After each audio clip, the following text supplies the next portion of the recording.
महज 3 साल की बच्ची के साथ एक 14 साल का युवक, 14 साल का नाबालिग लड़का जो खुद बच्चा था, जिसकी खेलने की उम्र थी, वो उस 3 साल की बच्ची के साथ हैवानियत करता है, उसके साथ दरिंदगी करता है। लेकिन दरिंदगी करता कैसे है वो बिल्कुल हैरान करने वाला है। दरिंदगी करते हुए वो दांतों से उसके गले पर काटता है और जब तक काटता है, जब तक उस लड़की की सांसें थम नहीं जाती, जैसे एक शेर अपने शिकार को पकड़ लेता है गर्दन से कि वो सांस तक न ले पाए, तो वैसे ही वो 14 साल का लड़का उस 3 साल की बच्ची के साथ हैवानियत कर रहा था।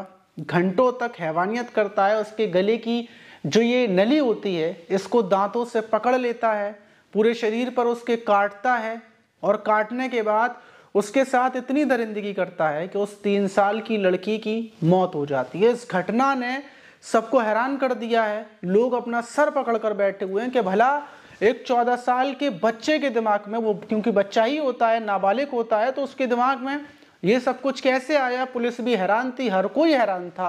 लेकिन जब पुलिस ने उस आरोपी को गिरफ्तार किया और गिरफ्तार करने के बाद जब उससे पूछताछ की कि आखिर उसके दिमाग में ये हफ्सीपना, ये हैवानियत कैसे आई, तो उसने जो घटना बताई, जो वजह बताई, वो बिल्कुल हैरान करने वाली थी। वो किसी के भी बच्चे में आ सकती है, ज़रूरी नहीं है कि उसी बच्चे में आई, किसी के भी बच्चे में ऐसा आ सकता है और उनका भी बच्चा ऐसा कर सकता है। तो ये घटना बेहद जानना बेहद ज़्यादा ज़रूरी है। और उसके बाद पुलिस ने उस 14 साल के आरोपी के ऊपर क्या कार्रवाई करी, वो सुनकर आप दंग रह जाएंगे। तो चलते हैं, इस घटना को शुरू से जानेंगे आखिर तक। तो दोस्तों मेरा नाम माज है, उम्मीद है कि आप सब अच्छे होंगे, सुरक्षित होंगे। मैं भी अच्छा हूँ। और इससे पहले वाली वीडियोस में जिन लोगों ने कमेंट्स किए थे, सवाल किए थे, उन लोगों के जवाब मैं इस वीडियो के आखिर में दूंगा और कुछ बातें भी आपसे करूंगा। लेकिन आज की जो घटना है उस पर चलते हैं। घटना मध्य प्रदेश के छत्तीसगढ़ की है और छत्तीसगढ़ का एक जिला है बिलासपुर जिला। उसी बिलासपुर जिले का एक थाना पड़ता है सिरीगिटी थाना।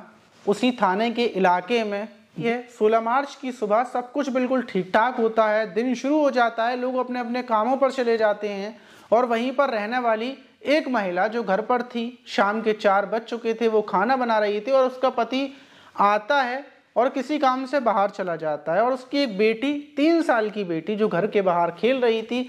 जब महिला खाना बना लेती है तो खाना बनाने के बाद वो देखती है कि उसकी बेटी जो घर के बाहर खेल रही है वो घर के बाहर है नहीं है। महिला बाहर आती है, वो देखती है शायद आगे होगी, इधर जाकर देखती है, उधर जाकर देखती है, लेकिन उसकी बेटी कहीं नहीं मिलती। माँ परेशान हो जाती है कि भला उसकी बेटी अचानक से कहाँ गायब हो गई। वो दौड़ी दौड़ी लोगों से पूछती है कि आपने देखा होगा। खूब देर तक 4 बजे से वो 4-5 लोग, जितने भी लोग थे वहां पर, उन लोगों से पूछ लेती है, लेकिन बेटी का कुछ नहीं पता चलता। जब वो इतनी परेशान थी तो उसी बीच उसको एक शख्स दिखता है। वो उससे पूछती है कि तुमने मेरी बेटी को देखा, वो यहीं पर खेल रही थी। तो वो शख्स बोलता है कि हाँ, मैंने अभी तुम्हारी बेटी को देखा था, वो बराबर में जो लड़का है जो तुम्हारी बेटी के साथ खेल रहा था, वो उसके साथ उसके घर पर गई है। मतलब जो महिला थी उसके पड़ोस वाला ही घर है उस लड़के का, जिसके साथ वो उसके घर गई है। माँ फौरन परेशान हो जाती है। माँ सोचती है कि शायद मेरा पड़ोसी है, वो हमेशा मेरी बेटी के साथ खेलता है, बच्चा ही है वो, क्योंकि उसकी उम्र 14 साल है।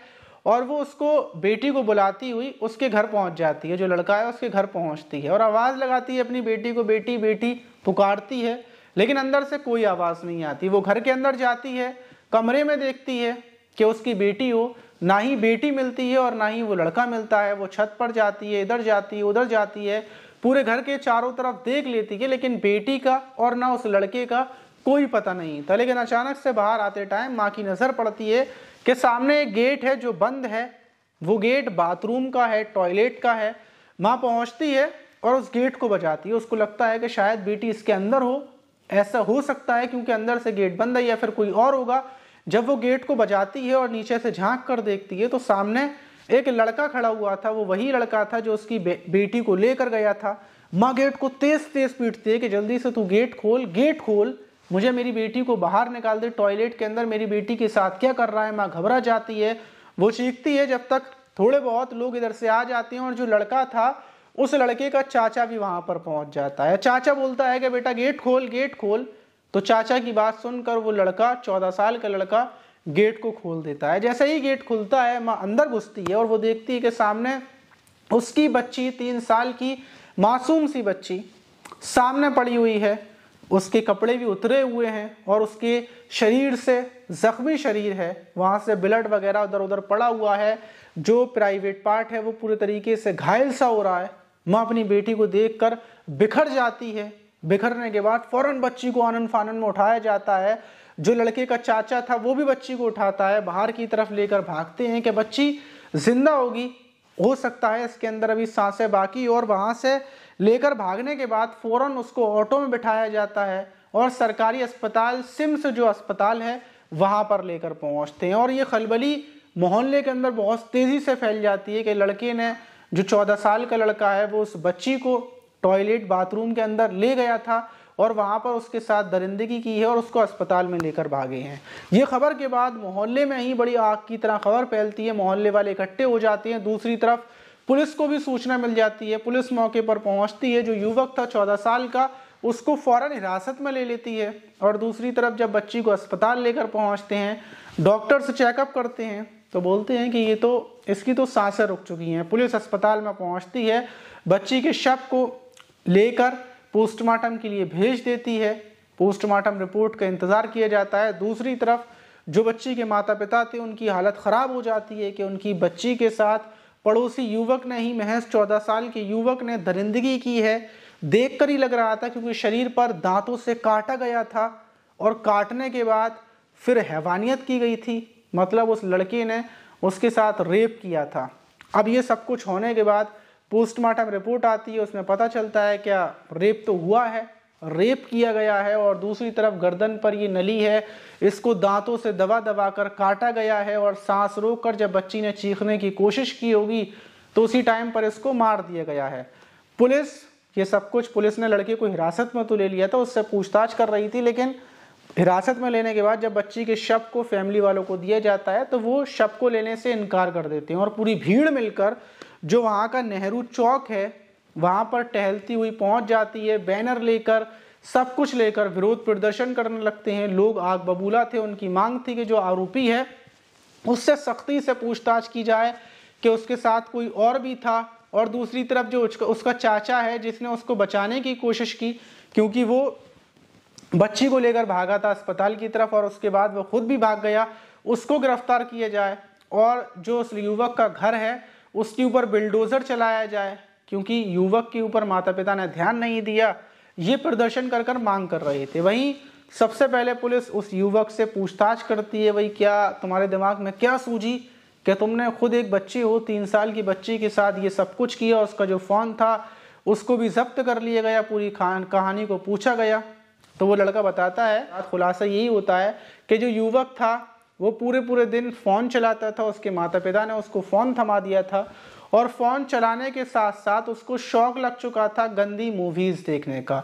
वो पूरे दिन उन गंदी मूवीज़ को देखता था, गूगल पर अलग अलग चीज़ों को सर्च करता था और उसी पर उसको ये पता चला कि कैसे ये सब कुछ किया जाता है। और जब उसकी उम्र कम थी, लेकिन उसने इन सारी बड़े वाली चीज़ें, पूरे दिन उसका ब्रेन वॉश हुआ, उसने ये सब कुछ देखा, ये वीडियोज़ देखी, ये गंदी गंदी चीज़ें देखी और इन्हीं चीज़ों की वजह से उसका दिमाग पूरे तरीके से ख़राब हो गया। उसके दिमाग पर शैतान सवार हो गया। उसके अंदर भी वही बात आ गई कि मैं भी ऐसा ही करूँगा जो दूसरे कर रहे हैं। और इन सब को करने की सोच कर जब उसने उस बच्ची को खेलते हुए देखा तो उसने बोला कि आओ घर के अंदर खेलेंगे। और घर क्योंकि उसका पूरा खाली था, घर पर कोई था नहीं, तो वो उस बच्ची को ले आता है और उसको ले जाने के बाद टॉयलेट में ले जाता है। वहाँ पर ले जाकर वो उसके साथ जोर ज़बरदस्ती करता है, लेकिन बच्ची चीखती है, चिल्लाती है, तो वो उसके गले को दबा लेता है, मुंह पर हाथ रख लेता है और वहीं पर उसके साथ वो सब कुछ करता है। और वो हवस में, जो उसके अंदर हवस पहले से भरी हुई थी, वीडियोस देख देख कर वो इतनी ज़्यादा थी कि उसने बच्ची के पूरे शरीर पर काट कर दांतों से निशान बना दिए थे, मतलब बेरहमी से बहुत ज़्यादा काटा था। पुलिस को ये पूरी कहानी पता चलती है। पूरी कहानी सुनने के बाद पुलिस, जो दूसरी तरफ प्रदर्शन कर रहे थे लोग, उनको बोलती है कि ठीक है, इस युवक के घर के ऊपर भी बिल्डोजर की कार्रवाई की जाएगी और एक टीम को युवक के घर भेजा जाता है। उसके घर के कागजात के अवैध निर्माण है। कुल मिलाकर अब उस युवक के ऊपर पॉस्को एक्ट के तहत मुकदमा दर्ज कर लिया गया है, उसको जेल भेजा जाएगा। और दूसरी तरफ उसके घर के ऊपर बुलडोजर चलाया जाएगा, उसके चाचा को भी गिरफ्तार कर लिया है, चाचा को भी जेल भेजा जाएगा और घर को तोड़ फोड़ पर ख़त्म कर दिया जाएगा। क्योंकि इसमें घर वाले भी मुजरिम हैं। मुजरिम इस वजह से हैं कि उन्होंने अपने बेटे के हाथ में फ़ोन थमा दिए, उन्होंने ज़रा सा भी चेक नहीं किया कि उनका बेटा फ़ोन के अंदर क्या देखता है, उसकी ज़िंदगी में क्या चल रहा है, कुछ पता नहीं किया। ये घटना जानकर आपके लिए भी बहुत ज़्यादा जानना ज़रूरी है कि इस टाइम पर अगर आप अपने बच्चों के हाथ में फ़ोन देते हैं तो आपको पता होना चाहिए कि आपके बच्चे फ़ोन के अंदर क्या देखते हैं। माता पिता अपने बच्चों के ऊपर आंखें बंद कर भरोसा करते हैं, बोलते हैं कि दुनिया के बच्चे कैसे भी हों लेकिन हमारे बच्चे सबसे अच्छे हैं। हर माता पिता को ऐसा ही लगता है, लेकिन आप भरोसा करें, लेकिन आंखें खोल कर अपने बच्चे के ऊपर नज़र रखकर अपने बच्चे के दिल में, उसके दिमाग में क्या चल रहा है जानने की कोशिश करें। क्योंकि अगर आपके बच्चे ने एक भी गलती की तो आपका सब कुछ ख़त्म हो जाएगा। बच्चे की गलती की वजह से जिस लड़के ने उस बच्ची के साथ रेप किया, अब उसकी वजह से उसकी फैमिली के घर को पूरे तरीके से तोड़ दिया जाएगा और चाचा को तो जेल वैसे ही हो गई और हो सकता है अभी फैमिली से और किसी को भी उठाया जाए और कुछ भी किया जाए। लेकिन फ़िलहाल में जो मोहल्ले वाले लोग हैं वो बहुत ज़्यादा आग बबूला हैं, उग्र हैं। क्यों आपको क्या लगता है कि इसमें सबसे ज़्यादा गलती किसकी है? नीचे जाकर कमेंट बॉक्स में बताइए। और इससे पहले वाली वीडियोज़ में जिन लोगों ने कमेंट किए थे, अब उन लोगों के कमेंट्स को पढ़ते हैं और उनका भी जवाब देते हैं और देखते हैं कि लोगों ने क्या क्या कमेंट किए। जल्दी से जाकर आप भी नीचे कमेंट कर दीजिए, फिर मैं आपके भी कमेंट्स का जवाब दूंगा। तो पहला कमेंट किया है रॉकी भाई ने, इन्होंने कहा है नाइस माज भाई, आप वीडियो बहुत अच्छी बनाते हैं। तो शुक्रिया रॉकी भाई। और ये कमेंट किया है सोनूपाल ने, इन्होंने कहा है मेरा नाम सोनूपाल है, मैं आपकी वीडियोस को फर्रुखाबाद से देख रहा हूँ, मेरा नाम ज़रूर लीजिएगा। तो सोनूपाल भाई शुक्रिया कि आप हमारी वीडियोस को देखते हैं। और ये कमेंट किया है जुल्फ़िकार भाई ने, अस्सलाम वालेकुम माज भाई कैसे हो? वालेकुम अस्सलाम जुल्फ़िकार भाई, आप कैसे हो, आप बताइए।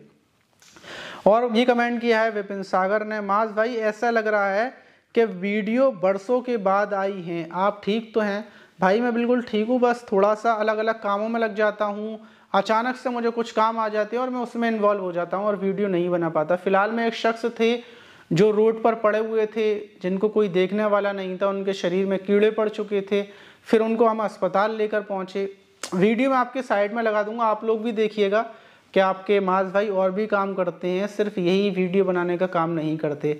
तो उनको हम अस्पताल लेकर पहुँचे, उनका कोई था नहीं और वहाँ पर उनका ट्रीटमेंट चल रहा है। और ये कमेंट किया है डॉक्टर AK अग्निहोत्री ने, उन्होंने कहा है कि मैं प्रयागराज UP से हूँ। और ये कमेंट किया है ओमवीर सिंह ने, बहुत दिन बाद वीडियो आई है सर। हाँ बिल्कुल, काफ़ी दिन बाद वीडियो आई है, लेकिन मैं कोशिश करता हूँ कि जल्दी से वीडियो आए। नवीन प्रकाश ने कमेंट किया है माज भाई आपकी वीडियो बहुत टाइम बाद आती है, क्यों आती है? इसीलिए आती है जो बात मैंने आपको बताई है। यूज़र ने कमेंट किया है माज भाई नमस्कार, आपकी वीडियो शुरू करने से पहले लाइक कर देता हूँ। माज भाई आप ठीक हो? मैं अजय अहमदाबाद से। हाँ बिल्कुल भाई, अब मैं बिल्कुल ठीक हूँ, मेरी तबीयत ठीक है। जब आप जैसे लोगों की, आप जैसे भाइयों की दुआएं रहेंगी तो मैं बिल्कुल वैसे ही ठीक रहूँगा। और जल्दी से जाकर नीचे आप भी कमेंट कर दीजिए, आपके भी कमेंट का जवाब दूंगा। और अगर आप मुझसे बात करना चाहते हैं या फिर कुछ भी करना चाहते हैं तो हमारी जो इंस्टाग्राम ID है वो है masid2 MAA फिर Z फिर SID और फिर 2 बस ये लगा के कर दीजिए इंस्टाग्राम पर, मैं आ जाऊंगा, वहीं पर आपसे बात करते हैं। मिलते हैं किसी और वीडियो में।